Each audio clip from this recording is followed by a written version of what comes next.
যেহেতু পুরো ঘটনার তথ্য প্রমাণাদি আমাদের হাতে চলে এসেছিল, সেজন্য আমরা খুব বেশি ওয়ারিড ছিলাম না রংপুরটাকে নিয়ে। আমরা অন্যান্য ঢাকার যে নিষ্ঠুরতার ঘটনাগুলো সেগুলোর ব্যাপারে বেশি মনোযোগী ছিলাম। জুলাই বিপ্লবের আইকনিক ঘটনা, কিন্তু এই মামলাটা দায়ের করতে আপনারা এতটা সময় নিলেন কেন? এটার কারণ হচ্ছে যে তদন্ত আমরা ঢাকা কেন্দ্রিক যে ঘটনাগুলো ঘটেছে সেগুলোর ব্যাপারে আমরা প্রধানত মনোসংযোগ করেছিলাম, কারণ ব্যাপক মাত্রার নিষ্ঠুরতা হয়েছে ঢাকায়, সেগুলোর এভিডেন্স যাতে নষ্ট না হয় সেই ব্যাপারে আমরা বেশি মনোযোগী ছিলাম। রংপুরের ব্যাপারে তদন্ত আমাদের অব্যাহত ছিল, এবং রংপুরে যেহেতু দুটো মামলা হয়েছে, একটা হচ্ছে পুলিশ বাদী হয়ে করেছে আর একটা তো তার ভাই করেছে, যেহেতু পুরো ঘটনার তথ্য প্রমাণাদি আমাদের হাতে চলে এসেছিল, সেজন্য আমরা খুব বেশি ওয়ারিড ছিলাম না রংপুরটাকে নিয়ে। আমরা অন্যান্য ঢাকার যে নিষ্ঠুরতার ঘটনাগুলো সেগুলোর ব্যাপারে বেশি মনোযোগী ছিলাম। তো এটা রিপোর্ট তৈরি হয়ে গেছে, রিপোর্ট আসলে সব কিছু ক্লিয়ার হয়ে যাবে আপনাদের সামনে। আমরা যেটা বারবার বলার চেষ্টা করছি যে ইনশাল্লাহ আমরা হয়তো এই মাসেই পেরে যাব। আমাদের চূড়ান্ত দফার কাজ চলছে, আশা করছি এই মাসের মধ্যে আমরা পেয়ে যাব। তদন্ত সংস্থা দিনরাত কাজ করছেন, বাট তারপরেও চূড়ান্ত কথা তো তদন্ত সংস্থাই বলবেন। আমরা আশা করছি এই মাসের মধ্যে শেখ হাসিনার বিরুদ্ধে যে তদন্ত রিপোর্ট সেটা আমরা পেয়ে যাব।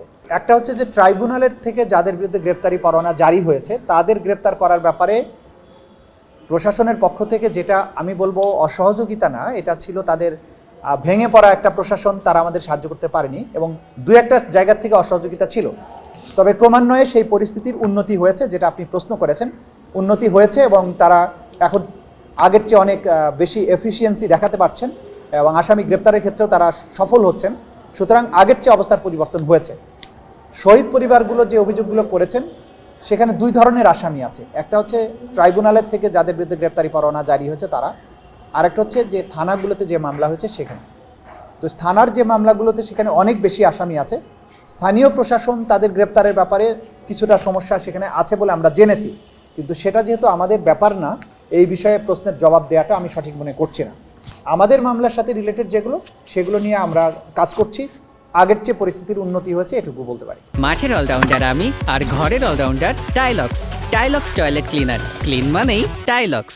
আজকে আমরা ট্রাইব্যুনালে 2024 সালের জুলাই বিপ্লবের সবচাইতে আলোচিত যে ঘটনাগুলো, তার একটি ঘটনার ব্যাপারে একটি আলাদা মামলা দায়ের করেছি। সেটি হচ্ছে রংপুরের বেগম রোকেয়া বিশ্ববিদ্যালয়ের ছাত্র, এই আন্দোলনের আইকনিক যে ব্যক্তিত্ব শহীদ আবু সাইদ, তার শাহাদাতের যে ঘটনা 16 জুলাই 2024 সালে বেগম রোকেয়া বিশ্ববিদ্যালয়ের সামনের রাস্তায় তিনি যখন শান্তিপূর্ণভাবে কোনো রকমের কোনো হুমকি সৃষ্টি না করে রাজপথে দাঁড়িয়ে দুই হাত বাড়িয়ে বুকটা চিতিয়ে দাঁড়িয়েছিলেন এবং বৈষম্য বিরোধী যে আন্দোলন, সেই আন্দোলনের পক্ষে, ছাত্র জনতার পক্ষে অবস্থান নিয়েছিলেন।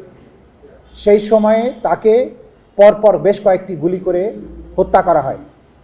এই হত্যাকাণ্ডের আগে বেগম রোকেয়া বিশ্ববিদ্যালয়ের সেই সময়ের প্রক্টর এবং ছাত্রলীগের নেতাকর্মীরা এই বৈষম্য বিরোধী ছাত্র আন্দোলনের উপরে নানানভাবে বৈষম্য বিরোধী ছাত্র জনতার উপরে কয়েক দফায় হামলা করে, তাদেরকে বিশ্ববিদ্যালয়ের ভেতর থেকে লাঠিপেটা করে বাইরে বের করে এবং রাস্তায় যখন তারা দাঁড়িয়েছিল তখন খুব ঠান্ডা মাথায় একের পর এক গুলি করে তাকে হত্যা করা হয়।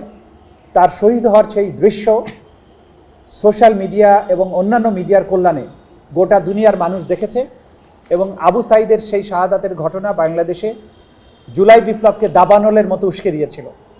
সেই ঘটনায় যারা দায়ী, যারা সরাসরি গুলি করেছিল তাদের মধ্যে দুজন, একজন হচ্ছেন এসআই আমির হোসেন, আরেকজন কনস্টেবল সুজন চন্দ্র রায়। তারা অলরেডি রংপুরে দায়েরকৃত একটি মামলায় জেল হাজতে আটক আছেন। পাশাপাশি সেই সময়ে রোকেয়া বিশ্ববিদ্যালয়ের যিনি প্রক্টর ছিলেন শরীফুল ইসলাম, তিনি এবং এমরান চৌধুরী আকাশ, ছাত্রলীগের বেগম রোকেয়া বিশ্ববিদ্যালয়ের তদানীন্তন সাধারণ সম্পাদক, যারা এই হামলার সাথে সরাসরি সম্পৃক্ত ছিলেন, তারা আরেকটি মামলায় গ্রেপ্তার হয়ে জেল হাজতে আছেন। তাদেরকে আন্তর্জাতিক অপরাধ ট্রাইব্যুনালের মামলায় গ্রেপ্তার হিসেবে প্রদর্শন করার জন্য আজকে আমরা একটা আবেদন করেছিলাম। আদালত সেই গ্রেপ্তার দেখানোর আবেদন মঞ্জুর করেছেন।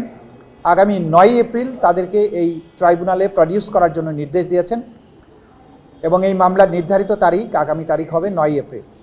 আমরা আপনাদেরকে যেটা বলতে চাই,